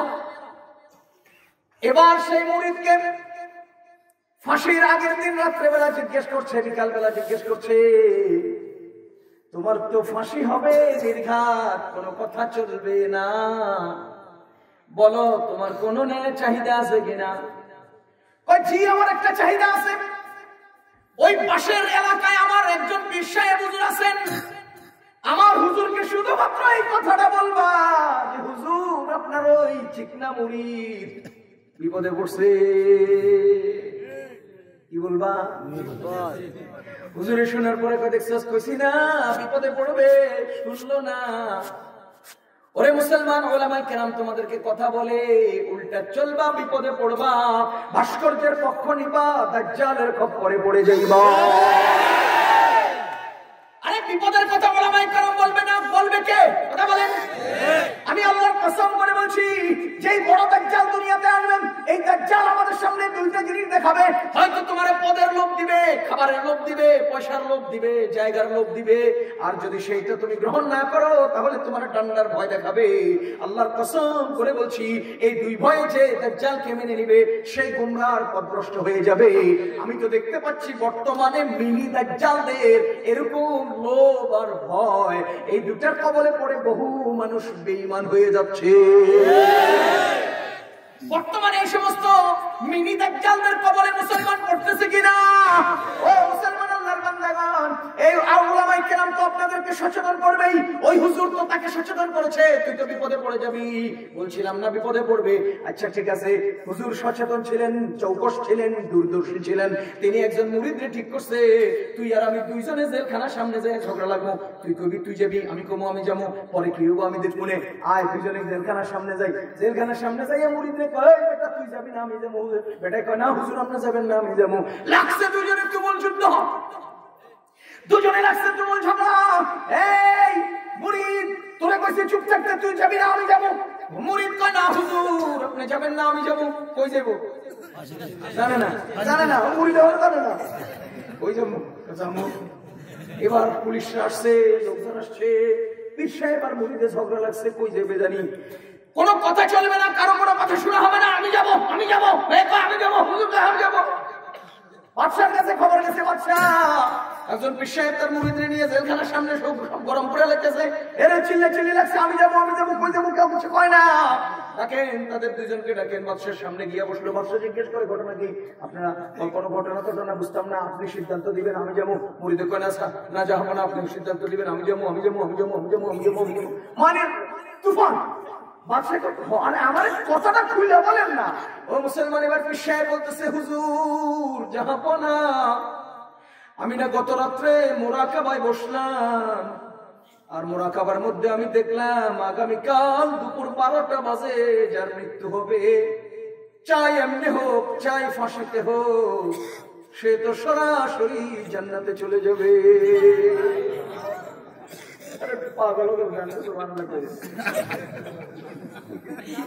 হুজুর বলতেছে, আমি মুরাকাবায় বসে দেখলাম আগামীকাল দুপুর 12টা 1 মিনিটে যার মৃত্যু হবে, চাই ফাঁসিতে হোক চাই এমনি হোক, সে তো সরাসরি জান্নাতে চলে যাবে। আমি আমার মুরিদরে এই খবর বলছি, এখন হ্যাঁ করতেছে ফাঁসিতে হ্যাঁ যাবো, কারণ 12টা 1 মিনিটে তার মৃত্যু হলে সে জান্নাতি। আমি চাই না দুনিয়ার এই বেজালে আর থাকতে চাই না, আমি মরে যেতে চাই, আমি জান্নাতে চলে যেতে চাই। এখন হ্যাঁ খবর পাইয়া সে করতেছে হ্যাঁ যাবো। আমার তো তামান্না আমি যাবো। বাদশা যাও, মানে আমি চাই না দুনিয়ার আর কেউ এই সুযোগটা গ্রহণ করুক, আপনি আমারে দিয়ে দেন। আল্লাহু আকবার কাবীরা। বাদশা তো ওই যে সোয়ারে যে বেটায় জাতীয় সম্পদ মনে করছে, এই মার্কা বলদ, কথা বুঝেন নাই? আরে বাদশা কতক্ষণ পর্যন্ত চিন্তা কইরা এরপরে মাথা উঠে কয়, হুজুর আপনিও যেতে পারবেন না, আপনিও যেতে পারবেন না, আমার মা বুড়া হয়ে গেছে, আমার মা বুড়া হয়ে গেছে, এত নরস সময় হয়ে গেছে, যেহেতু সরাসরি জান্নাত আমার পাহাড়ে দিয়ে দে। কথা বুঝতেছেন? অপরাধ করলো কে? ফাঁসি হলো কা? অপরাধ করলো কে? ফাঁসির কাছে গেল কে? তোর গলায় লাগলো কেন? তুই আলেম হলি কেন? তুই দেশের পক্ষে কথা বলস কেন? তুই ইন্ডিয়ার বিরুদ্ধে বলস কেন? তুই কাফেরদের বিরুদ্ধে বলস কেন? তুই কুফরের বিরুদ্ধে বলস কেন? শিরকের বিরুদ্ধে বলস কেন? কোনো কথা চলবে না। তোর গলায় লাগলো কেন? অপরাধ করলো কে? মামলা হলো কার বিরুদ্ধে? কইতাম না, লাগে যাবে। কথা বুঝেননি আপনারা? ও মুসলমান আল্লাহর বান্দাগণ, অনেক কথা আজকে শেষ করে দিই, 12টা হয়ে গেছে। না না আমার ভাত খাওয়াইছেন? আমার ভাত খাওয়াই নেই, কিছু পাইতে হলে কিছু দিতে হয়, দেন নাই কিছু, খালি পাই ভালো হয়ে যায়। বলবো যা হোক, আর 5 মিনিটের মধ্যে আমি কথা শেষ করে দিচ্ছি। মসজিদে কি হয়? ইবাদত হয়, নামাজ হয়। কি হয়? নামাজ। একজন বান্দা আল্লাহর সাথে সম্পর্ক তৈরির 5টা মাধ্যম। বান্দা এবং আল্লাহর সম্পর্ক হবে প্রেমের সম্পর্ক, ভালোবাসার সম্পর্ক। কিসের? জোরে বলেন কিসের? আপনাদের কষ্ট হয় না? আল্লাহর সাথে বান্দার সম্পর্ক কিসের হবে? ভালোবাসার। বলেন না কিসের? ও মুসলমান, ভালোবাসা হতে হলে 5টা ধাপ অগ্রসর হতে হয়। কয়টা? কয়টা? দুনিয়াতে আপনারা ভালোবাসা করেননি? কই না প্রেম করেন? কথা কয় না। প্রেম করি, আরে একজন পোলায় 10 জনের লগে করি। কথা কয় না। ঠিক। এই গরিবের পোলা মাই একটা লগে প্রেম করছে, বড় লোকের পোলা হেডারে বেশি খাওয়াই লয়ে গেছে, কিল্লিগা নিল পিছন দিয়ে ঘুষে নিছু। হয় না? কথা কয় না, হয় না? আমার জানা মতে এরকম আছে যে পোলারে মাই রিয়ে লাইছে, বড় লোকের পোলারে তুই আমার প্রেম করে নিয়ে গেলি, মাই রিয়ে লাইছে। এই মুসলমান আল্লাহর বান্দাগণ, ওই সব বিষয়গুলো উল্লেখ করা উদ্দেশ্য নয়। আমার বলার উদ্দেশ্য হলো একজন মানুষ আরেকজনের সাথে প্রেম করতে 5টা ধাপ অগ্রসর হতে হয়। কয়টা ধাপ? 1 নম্বরে যার সাথে প্রেম করব তার পরিচয় জানতে হয়। কি জানতে হয়? বলেন তো আমাদের সম্পর্ক আল্লাহর সাথে কিসের হবে? প্রেমের সম্পর্ক হবে কিসের? ইসলামের স্তম্ভ কয়টা? বলেন কয়টা? ও মুসলমান, এই যে 5টা ধাপ অগ্রসর হতে হয়, এই জন্য আমার আল্লাহ 5টা স্তম্ভ আমাদেরকে দিয়েছেন, 5টা সিঁড়ি দিয়েছেন। এই 5টা সিঁড়ি অতিক্রম করে তুমি যখন যাইবা, তখন তোমার সাথে তোমার আল্লাহর সাথে প্রেমের সম্পর্ক তৈরি হবে। 1 নম্বরে আমি যার সাথে প্রেম করব তার পরিচয় জানতে হবে। পরিচয় ছাড়া তার সাথে কিসের প্রেম? কথা কন। আমার আল্লাহর সাথে আমার প্রেম হবে কিনা, হতে হবে কিনা? আমার আল্লাহ রাব্বুল আলামিন বলেন, বান্দারে তুমি যখন প্রথম প্রেম করতে হয় তার পরিচয় জানতে হয়। শোনো, তুমি আমার সাথে প্রেম করবে, আমার পরিচয় লা ইলাহা ইল্লাল্লাহ। আল্লাহর পরিচয় বলার মতো শক্তি আর যোগ্যতা আমাদের কাছে নাই। কারণ আমার আল্লাহ রাব্বুল আলামিন বলেন, লানাফিদাল বাহরু ক্বাবলা আন তানফাদা কালিমাতু রাব্বি ওয়ালাউ জিনা বিমিসলিহি মাদাদা। আল্লাহর পরিচয় বলার জন্য, আল্লাহর পরিচয় লেখার জন্য দুনিয়ার সমস্ত সমুদ্রগুলোকে যদি কালি বানানো হয়, আর এই কালির মতো আরো আরো আরো আরো আরো সমুদ্র যদি এর সাথে অ্যাড করা হয়, আল্লাহর পরিচয় লিখে শেষ করা যাবে না। তার আগেই সমস্ত কালিগুলো শুকিয়ে যাবে। ও মুসলমান, আল্লাহর পরিচয় লা ইলাহা ইল্লাল্লাহ, আল্লাহু আহাদ, আল্লাহু সামাদ, লাম ইয়ালিদ ওয়া লাম ইউলাদ, লাম ইয়াকুল লাহু কুফুয়ান আহাদ, আল্লাহু নূরুস সামাওয়াতি ওয়াল আরদ, আল্লাহু ওয়ালিয়্যুল লাযীনা আমানু ইখরিজুহুম মিনাজ যুলুমাতি ইলান নূর, আল্লাহু লা ইলাহা ইল্লা হুয়াল হাইয়ুল কাইয়্যুম, আল্লাহু আল্লাযী লা ইলাহা ইল্লা হুয়া আলিমুল গায়বি ওয়াশ শাহাদাতি হুয়ার রহমানুর রহিম। এরকম আল্লাহর পরিচয় আছে অনেক অনেক অনেক অনেক, বলার সময় নাই। শুধু একটুকুন বলবো, আল্লাহর সাথে আমার প্রেম হতে হলে সর্বপ্রথম আল্লাহকে, আল্লাহর পরিচয় জানতে হবে। এজন্যই আল্লাহ আমাকে প্রথম স্তম্ভ দিয়েছেন কালিমা লা ইলাহা ইল্লাল্লাহ। 2 নম্বরে আল্লাহ আমাকে স্তম্ভ দিয়েছেন, সিঁড়ি দিয়েছেন, মান আহাব্বা শাই আকসারা যিকরাহু। যে যাকে বেশি ভালোবাসে তার আলোচনা বেশি করে, জিকির বেশি করে। কথা বলেন। আমার আল্লাহর পরিচয় জানার পরে আল্লাহর স্মরণ আমার বেশি করতে হবে, কারণ তার সাথে আমার ভালোবাসার একটা তাআল্লুক তৈরি হচ্ছে। আমার আল্লাহ রাব্বুল আলামিন যেহেতু আমাকে বেশি জিকির করতে হবে, আল্লাহর কথা মনে মনে বেশি বেশি ভাবতে হবে, আল্লাহর কথা আমাকে স্মরণ করতে হবে। এজন্য আল্লাহ রাব্বুল আলামিন 2 নম্বরে আল্লাহর জিকিরের জন্য নামাজ দিয়েছেন। নামাজের শুরু থেকে শেষ পর্যন্ত শুধু জিকির আর জিকির, জিকির আর জিকির। বুঝতেছেন না আপনারা? ও মুসলমান, 3 নম্বরে যাকে আমি প্রেম ভালোবাসবো তার জন্য, তার স্মরণে আমার খাবার দাবারের রুটিন চেঞ্জ হয়ে যায়। সকালের খানার খবর নাই, দুপুর হয়ে যায়, দুপুরের খানার খবর নাই, বিকাল হয়ে যায়, বিকালের খাবারের খবর নাই, রাত হয়ে যায়, রাতের খবরের খবর নাই, গভীর রাত হয়ে যায়। ভাইয়া ডাকে, বোনে ডাকে, দাদি ডাকে, মা ডাকে, ভালো লাগতেছে না, তোমরা খেয়াল আমি পরে কমনে। তার মানে হলো এই বেটায় শুইয়া শুইয়া বসিয়া বসিয়া গালি ভাবে আর ভাবে ভাবে আর কথা বুঝতেছেন না? তার মানে যার কথা চিন্তা করে তার কারণে খাওয়া দাওয়ার রুটিন পাল্টে কিনা? আমার আল্লাহ বলতেছেন, ওরে বান্দা, তোর প্রেমিকার জন্য তোর খাওয়া দাওয়ার রুটিন পরিবর্তন হয়, আমি আল্লাহর সাথে তোর প্রেম সম্পর্ক তৈরি হবে। সারা বছর তোর খাওয়ার রুটিন চেঞ্জ করা লাগবে না, শুধু 1 মাস তুমি সূর্যের শুভে সাদিক থেকে সূর্যাস্ত পর্যন্ত খাবারের রুটিন অফ রাখো। কথা বুঝতেছেন না? এই জন্য আল্লাহ 3 নম্বরে দিয়েছেন রোজা, 3 নম্বরে কে দিয়েছেন? 4 নম্বরে আমরা যাকে ভালোবাসি তাকে মাঝে মধ্যে হাদিয়া দেই, উপহার দেই। কেন? মন বেশি পাওয়ার লাইগা। কথা কয় না? ঈদের সময় ঈদ কার্ড দেই, মাঝে মধ্যে মোবাইলে রিফিল করে দেই, মোবাইল না থাকলে মোবাইল হাদিয়া দেই, জন্মদিনে কত কিছু দেই। ও মুসলমান, তাহাদাও তাহাব্বাও, আমাদের নবীজি বলেন তুমি হাদিয়া দাও, ভালোবাসা বৃদ্ধি পাবে। আমার আল্লাহ, আল্লাহর সাথে সম্পর্ক বৃদ্ধির জন্য ৪র্থ নম্বরে আমাদেরকে বলছেন, আমার বান্দারা, তোমরা যারা সম্পদশালী হয়েছো, আমার নিকট, তোমার আশপাশে নিকটবর্তী যে গরিব দুঃখী আছে, তাদেরকে তুমি আমাকে হাদিয়া স্বরূপ যাকাত দাও। ৪ নম্বরে আল্লাহ রাব্বুল আলামিন আমাদের জন্য যাকাতের বিধান রেখেছেন। কথা বুঝতেছেন? ৫ নম্বরে আল্লাহ তাআলা আমাদের জন্য ৫ নম্বর কি বলে? ৫ নম্বর স্তম্ভ হলো ভালোবাসার টানে পাশে আনে। ৫ নম্বরের ধারা ভালোবাসার টানে পাশে আনে। কয় না? ঢাকার ছেলেটা, গাজীপুরের মেয়েটা, ঢাকার ছেলেটা, বগুড়ার মেয়েটা, গল্প গল্প গল্প গল্প। এবার কোথাছে করে আর কতদিন টেলিফোনে কথা কমে, একবার দেখা হোক না, আসো না। পরে ছেলেটা ঢাকা থেকে নাইটে গেছে বগুড়া, যায় দেখে যে মা বাবা আছে আজকে ঘরে, মামা আছে, বড় ভাই আছে, গরম, মেয়েটার লোক ওরে দেখা করার সুযোগ দিবে না। সে কতক্ষণ পর্যন্ত ঘুরে অপেক্ষা করে, সারা রাত ঘুম মারছে, বাড়ির সামনে গিয়ে আম গাছ তলে জাম গাছ তলে বসে থাকে, এরপরেও কৌশল করে চেষ্টা করে দেখা করার সুযোগ পায় না। এবার একটা ছেলের লোকে দেখা, ওই লাকিনি চিনো? কহ চিনি তো। কই তো আমি ঢাকা থেকে আইছিলাম। উত্তর পাশে যায়, যে আবার চেষ্টা করে কৌশল করে পায় না। পরে আরেকটা মেয়ের লোকে দেখা, ছোট্ট, লাকিনি চিনো? কই চিনি তো। ওনারা বললো যে আমি ঢাকা থেকে আসছিলাম। আবার পশ্চিম দিকে যায়, উত্তর দিকে যায়, দক্ষিণ দিকে যায়, চারোদিকে ঘুরে ঘুরে বহু চেষ্টা করে অন্তত একটু এক নজর চোখে চোখ পড়ার জন্য, হাতে হাত নাড়ি দেওয়ার জন্য, কিন্তু সেটা পারে না। পরে খবর পাঠায় যে আমি আসছিলাম বলে আসো। মুসলমান আল্লাহর বান্দাগণ, ঠিক তেমনি ভাবে আল্লাহ রাব্বুল আলামিনের সাথে আমার প্রেমের সম্পর্ক তৈরি হলো। আল্লাহর পরিচয় জানলাম, লা ইলাহা ইল্লাল্লাহ। এরপরে আল্লাহর স্মরণে জিকির, নামাজ নামাজ নামাজ জিকির শুরু হলো। এবার আল্লাহর স্মরণে আমার খাবার দাবারের রুটিন চেঞ্জ হয়ে রমজানের রোজা রাখলাম, আল্লাহর জন্য হাদিয়া দিলাম দিলাম দিলাম দিলাম।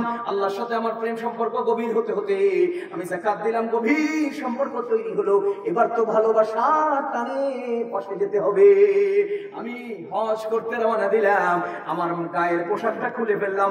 সেলাই করা কোনো কাপড় তুমি পরিধান করতে পারবে না। একটা সেলাইবিহীন কাপড় কোমরের মধ্যে পেঁচাও, আর একটা সেলাইবিহীন কাপড় গায়ের মধ্যে লাগাও। মাথার চুলগুলো এবড়ো থেবড়ো এলোমেলো, চেহারাটা ফ্যাকাশে, একেবারে সাদা সিধে একটা পোশাক গায়ে দিয়া সোজা আল্লাহর বাড়িতে চলে গেছে রে মুসলমান। আল্লাহর বাড়ি কালো ঘরের চারিদিকে ঘুরে, এই দুনিয়ার চোখে দিয়ে আল্লাহকে তো দেখা যায় না। উত্তর পাশে যে লাব্বাইক আল্লাহুম্মা লাব্বাইক, মালিক আসছিলাম।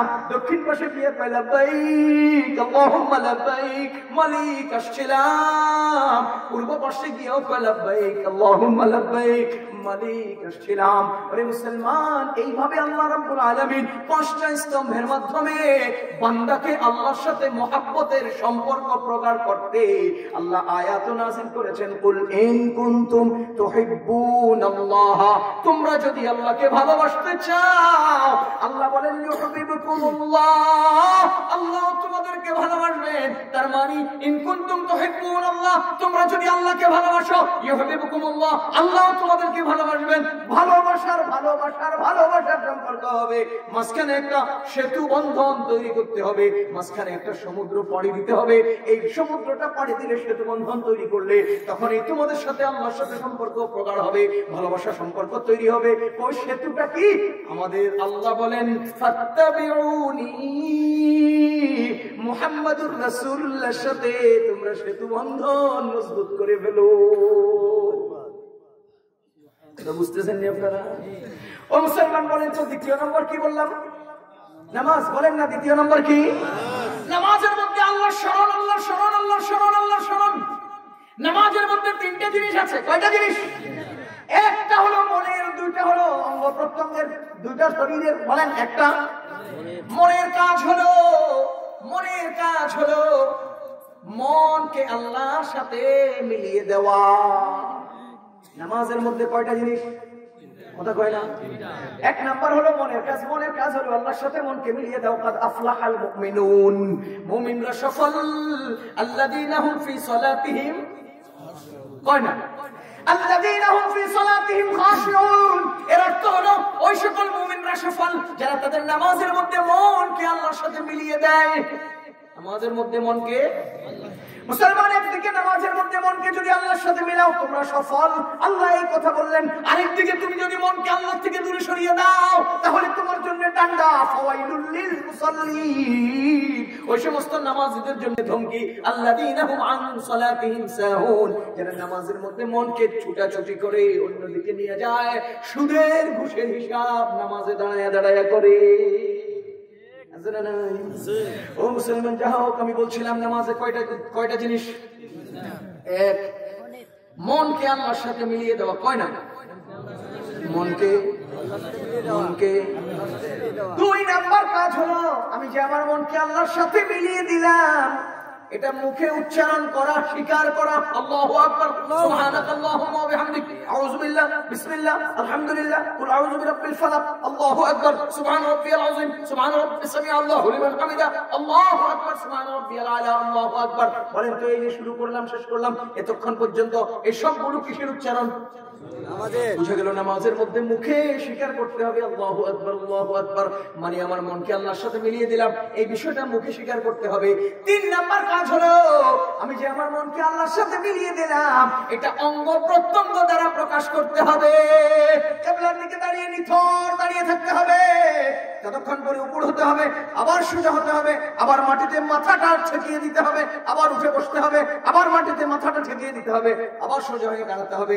এই যে আমার অঙ্গ প্রত্যঙ্গ উঠা নামা করছে, দাঁড়িয়ে আছে, ধরে আছে, ছেড়ে আছে, এগুলো হলো আমি যে আমার মনকে আল্লাহর সাথে মিলালাম, এটা আমার অঙ্গ প্রত্যঙ্গ দ্বারা প্রকাশ করলাম। ও মুসলমান, নামাজের মধ্যে প্রধানত উদ্দেশ্য হলো মনকে আল্লাহর সাথে মিলিয়ে দেওয়া। দুই নাম্বার উদ্দেশ্য হলো আমি যে আল্লাহর সাথে মনকে মিলালাম, মুখে স্বীকার করা। তিন নাম্বার উদ্দেশ্য হলো আমি যে আমার মনকে আল্লাহর সাথে মিলালাম, অঙ্গ প্রত্যঙ্গে সেটা স্বীকার প্রকাশ করা। এই তিনটা কাজ একাত্র করে যদি আমরা করতে পারি, তাহলে মসজিদ আবাদ হবে। তাহলে মসজিদ কি হবে? पहले मस्जिदे थे कच्चे, पक्के थे मुसल्ली, आज मस्जिदे है पक्के कच्चे मुसल्ली।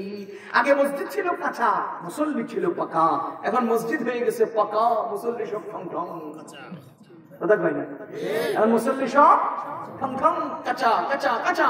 এজন্য মুসলমান, মসজিদ কি, মসজিদ কেন, মসজিদ কখন থেকে, মসজিদে কি হয়, মসজিদ আবাদ, সব কিছু আমরা আলোচনা করলাম। মসজিদ দুনিয়াবী দৃষ্টিতে টাইলস লাগানো যেমন আবাদ, মসজিদের মধ্যে নামাজি বৃদ্ধি করা সেটাও হলো বড় আবাদ। আল্লাহ তাআলা আমাদেরকে কথাগুলো বুঝার তৌফিক দান করুন, আমাদের সবাইকে মসজিদের সাথে সম্পৃক্ত থেকে জীবন পরিচালনার তৌফিক নসিব করুন।